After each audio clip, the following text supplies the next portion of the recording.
Next important section है वो multiplication of to matrices है। तो दो मैट्रिक्स को हम कैसे मल्टीप्लाई करें। हमारे पास एक मैट्रिक्स है A is equal to A I J M cross N और एक बी मैट्रिक्स है B I J P cross Q. ठीक है, तो ये दो मैट्रिक्स हैं। तो दो मैट्रिक्स हैं, ऐसा भी हो सकता था कि A एक मैट्रिक्स है A I J M cross N और बी भी एक मैट्रिक्स होता B I J M cross N. तो जैसे हमने एडिशन में दिया था कि ए और बी सेम ऑर्डर के एम क्रॉस एन, ये भी एम क्रॉस एन के मैट्रिक्स हैं। तो जैसे हमने कंपोनेंट वाइज ऐड किया था, क्या हम ए बी को इस तरह नहीं डिफाइन कर सकते A I J multiply B I J M cross N, इस तरह भी तो हम डिफाइन कर सकते थे। तो ये तो हमारे ऊपर है कि कौन ज्यादा यूजफुल है, किस तरह से ज्यादा यूजफुल हम कर सकते हैं। तो इस तरह भी मैट्रिक्स को हम डिफाइन कर सकते हैं। ये स्पेशल टाइप ऑफ मल्टीप्लिकेशन हो गया, इसको हार्डमन मल्टीप्लिकेशन ऑफ मैट्रिसेस बोलते हैं। इसका भी यूज है, लेकिन जो ज्यादा यूज होता है मैट्रिक्स मल्टीप्लिकेशन में, हम एक्चुअली सिस्टम ऑफ इक्वेशन को सॉल्व करना चाहते हैं। सपोज कीजिए A11, सपोज कीजिए 2x plus 3y plus 4z x minus y plus z और 3x plus 2y minus 2z is equal to 1 is equal to 2 is equal to 3। ये system of equation है, ये हमारे पास सिस्टम ऑफ इक्वेशन है। तो हम matrix method से इसको रिप्रेजेंट करना चाहते हैं, इसको शॉर्ट फॉर्म में।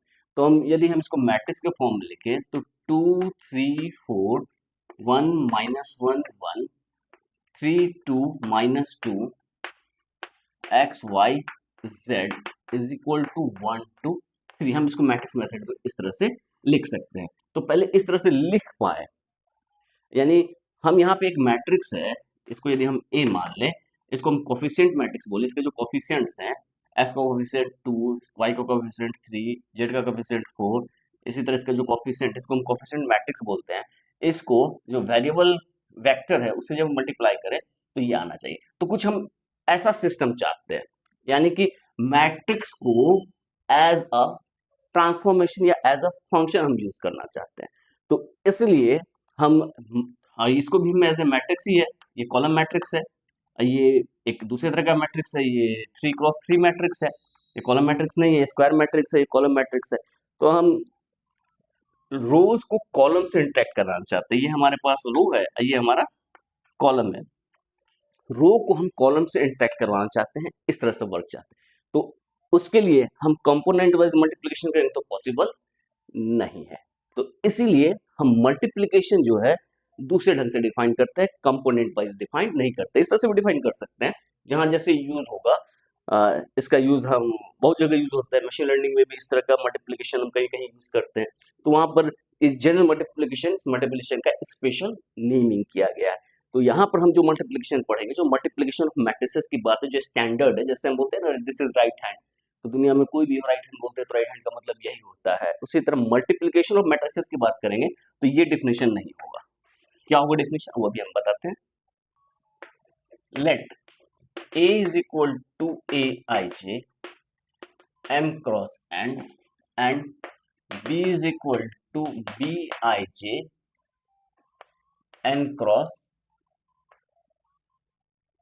P be two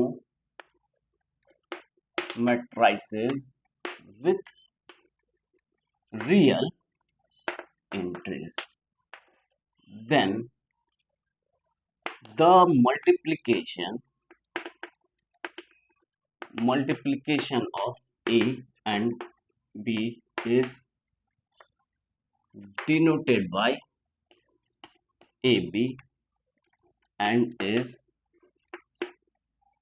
defined by AB is equal to Cij M cross P, where Cij is equal to summation, इसको हम ऐसे भी लिख सकते हैं Cij is equal to summation k is equal to 1 to N A I K B K जे, यानी कि इसको हम लिख सकते हैं A11 B11 plus AI1 B1 J AI2 B2 J plus AI K B K J plus AI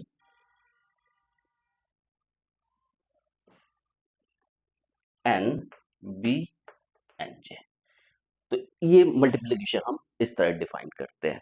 ठीक है, यहाँ देखने में कुछ अटपटा सा लग रहा है, इसको हम थोड़ा समझते हैं कि है क्या मल्टीप्लिकेशन ऑफ टू मैट्रिसेस। तो यहाँ पर एक मैट्रिक्स ए है, एक मैट्रिक्स बी है, और इसका जो ऑर्डर है वो m क्रॉस n है, और बी का जो ऑर्डर है वो n क्रॉस p है। तो क्या खास बात है, यहाँ पर जो नंबर ऑफ कॉलम है वो n है, और यहाँ पर जो सेकेंड मैट्रिक्स है वो नंबर ऑफ रोज जो है वो n है। यानी कि दो मैट्रिक्स को मल्टीप्लाई करने के लिए जो पहली कंडीशन है वो यहाँ पर हमने पहले ही मेंशन कर दिया है कि पहला मैट्रिक्स ए है, और दूसरा यहाँ पर ऑर्डर भी मायने रखता है। जैसे हम 2 क्रॉस 3 बराबर 6 लिखते हैं, 3 क्रॉस 2 बराबर 6 लिखते हैं, तो मैट्रिसेस में ए बी और बी ए दोनों सेम नहीं होते हैं in general. A B may not be equal to B A. ठीक है, तब ए बी बी ए के इक्वल नहीं होता है इन जनरल। जब ये दोनों इक्वल नहीं होता है तो हम इसको फर्स्ट मैट्रिक्स बोलेंगे, इसको सेकंड मैट्रिक्स बोलेंगे। तो ऑर्डर को मेंटेन करना है मल्टीप्लिकेशन में। तो ये पहला मैट्रिक्स है, ये दूसरा मैट्रिक्स है, पहले मैट्रिक्स को दूसरे मैट्रिक्स से मल्टीप्लाई कर रहे हैं। तो पहला मैट्रिक्स में नंबर ऑफ कॉलम दूसरे मैट्रिक्स के नंबर ऑफ रो के बराबर होगा, तभी मल्टीप्लिकेशन पॉसिबल है, नहीं तो पॉसिबल नहीं है। और उसके बाद हम मल्टीप्लाई कैसे कर रहे हैं, उसको मल्टीप्लाई कर रहे हैं रोज को कॉलम से। कैसे मल्टीप्लाई कर रहे हैं, देखिए इसको, हमारे पास ए है एक matrix A11 A12 A13 A21 A22 A23, और हमारे पास एक बी मैट्रिक्स है B11 B12 B21 B22 B31 B33। What is A B? क्या ए बी पॉसिबल है? तो ये किस तरह का मैट्रिक्स है? 2 क्रॉस 3 मैट्रिक्स है। ये कैसा मैट्रिक्स है? 3 क्रॉस 2 मैट्रिक्स है। तो number of column must be equal to number of rows of second matrix. तो इसमें 3 कॉलम है, इसमें 3 रो है, तो मल्टीप्लिकेशन पॉसिबल है। और ये जो रिजल्टेंट मैट्रिक्स होगा, रिजल्टेंट मैट्रिक्स किसका होगा? सी आई जे, वो m क्रॉस p, यानी कि 2 क्रॉस 2 का मैट्रिक्स हो जाएगा। ये m क्रॉस n और n क्रॉस p है, तो जो रिजल्टेंट मैट्रिक्स है a इंटू बी का, वो क्या होगा? m क्रॉस p का मैट्रिक्स होगा। तो ये क्या होगा? 2 क्रॉस 2 का मैट्रिक्स होगा। तो ए बी जो है, ए बी कैसा मैट्रिक्स होगा? ये होगा सी आई जे 2 क्रॉस 2 का मैट्रिक्स। अब इसके एलिमेंट्स क्या होंगे? तो इसके एलिमेंट्स बहुत आसानी से हम शो कर सकते हैं। हम क्या करेंगे, पहले रो को पहले कॉलम से मल्टीप्लाई कर रहे हैं, तो पहला रो का पहला कॉलम का कंपोनेंट वाइज, तो ये लिखे A11 B11 plus A12 B21 plus A13 B31। फिर फर्स्ट रो को सेकंड कॉलम से, यानी कि A11 B12 फिर A plus A12 B22 plus A13 B32। ये हो गया। इसके बाद उसी तरह सेकंड को फर्स्ट से A21 B11 plus A22 B21 plus A23 B31, और इसी को सेकंड रो को सेकंड कॉलम से, यानी कि A21 B12 plus A22 B22 plus A23 B32। ये हमारा रिजल्टेंट मैट्रिक्स होगा ए बी। ठीक है, गौर करने वाली बात क्या है, बी ए जो है, बी ए ये एक मैट्रिक्स होगा सी आई जे, ये कैसा मैट्रिक्स होगा, 3x3 का मैट्रिक्स होगा। क्यों, तो बी जो है, बी ए की बात कर रहे हैं तो बी का जो है वो कैसा है, ये 3x2 मैट्रिक्स है, और ए कैसा है, 2x3 मैट्रिक्स है। तो यहाँ मल्टीप्लिकेशन पॉसिबल है क्योंकि नंबर ऑफ कॉलम इसमें 2 है और नंबर ऑफ रोज इसमें 2 है, तो ये दोनों इक्वल है, तो मैट्रिक्स क्या हो जाएगा, 3x3 का मैट्रिक्स हो जाएगा।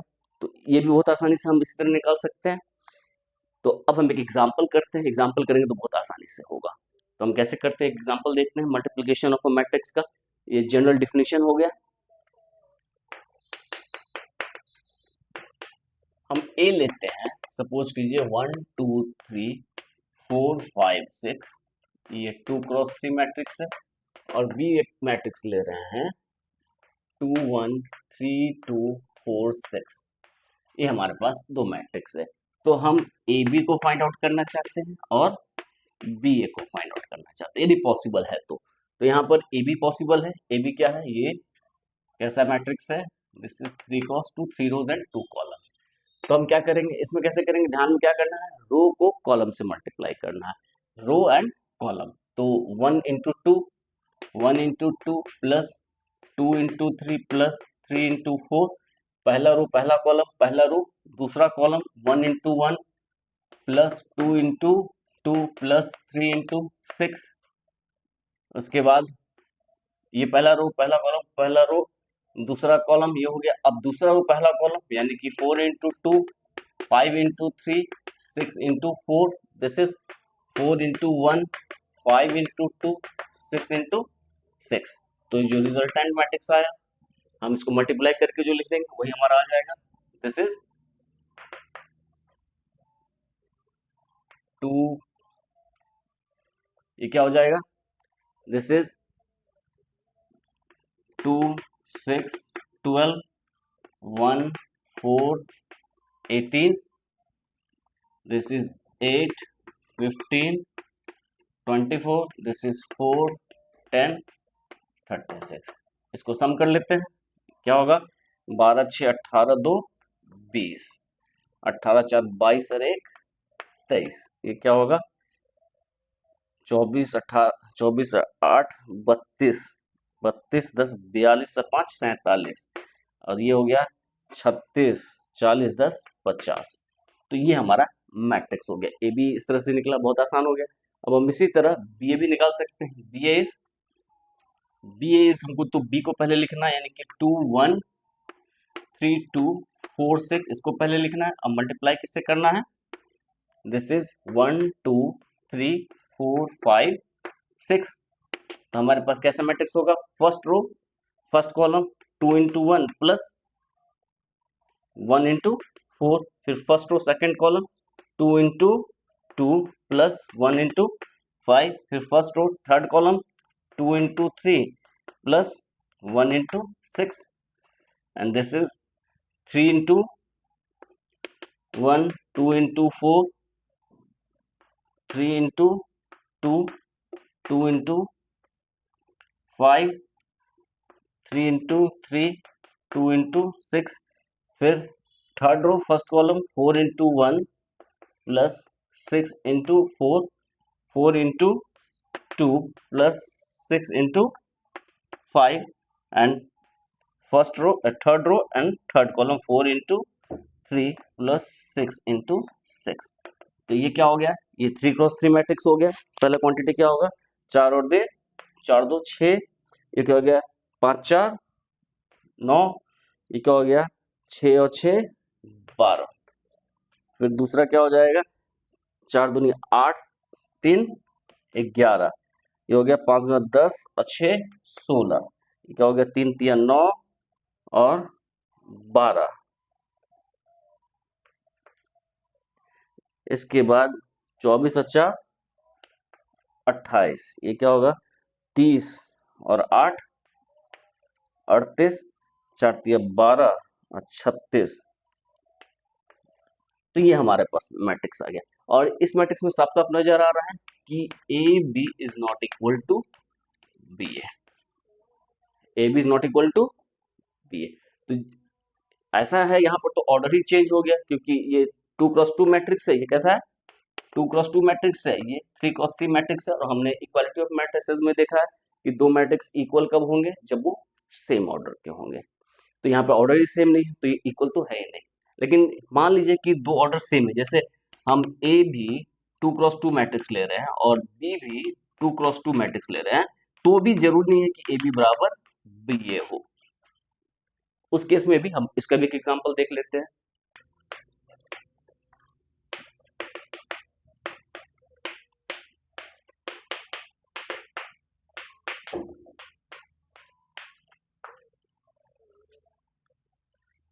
हमारे पास दो मैट्रिक्स हैं ए और बी, ये 2x2 मैट्रिक्स है, बी भी 2x2 मैट्रिक्स है, तो ए बी जो है वो भी 2x2 मैट्रिक्स होगा, 2x2 2x2। तो फर्स्ट का कॉलम सेकंड के रो के बराबर है, तो मल्टीप्लिकेशन पॉसिबल है, और ए बी भी 2x2 मैट्रिक्स होगा। तो हम क्या लिख सकते हैं, 1 2 3 4, इसको मल्टीप्लाई कर रहे हैं 5 6 7 1 से, तो ये क्या होगा, first row first column 1 into 5 plus 2 into 7, first row 1 into 6 plus 2 into 1, this is second row first column 3 into 5 plus 4 into 7, 3 into 6 plus 4 into 1, this is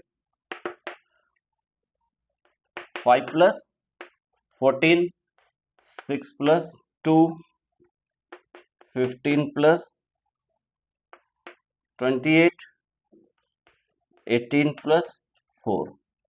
तो हमारे पास जो रिजल्ट आया वो क्या आया, 15 4 19, 6 2 8, 28 और 5 33 10 43, 18 4 22, ये हमारे पास आया।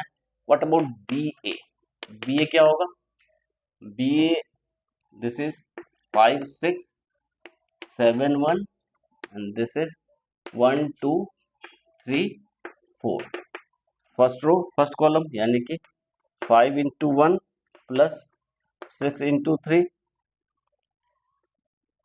5 into 2 plus 6 into 4, this is 7 into 1 plus 1 into 3 and this is 7 into 2 plus 1 into 4, और ये वैल्यू क्या किसके इक्वल हो जाएगी, ये हो जाएगा 5 अच्छे 18, 10 प्लस 6 चौक 24, 7 प्लस 3 और 7 14 प्लस 4, तो ये क्या आ रहा है, ये आ रहा है 18 5 23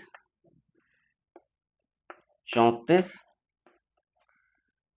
10 18। तो यहाँ क्लियरली साफ साफ नजर आ रहा है दोनों मैट्रिक्स है, कंपेयर तो हम इजीली कर सकते हैं, ये 2x2 मैट्रिक्स है, 2x2 मैट्रिक्स है, तो कंपैरिजन पॉसिबल है। लेकिन even though this two are not equal, क्योंकि दो मैट्रिक्स कब इक्वल होंगे, जब उनके कॉरस्पॉन्डिंग एलिमेंट्स इक्वल होंगे। पहला में इसमें 19 है, इसमें 23 है, तो इक्वल होने का कोई चांस ही नहीं है, एक भी मिसमैच हो जाएगा तो इक्वल नहीं होता है।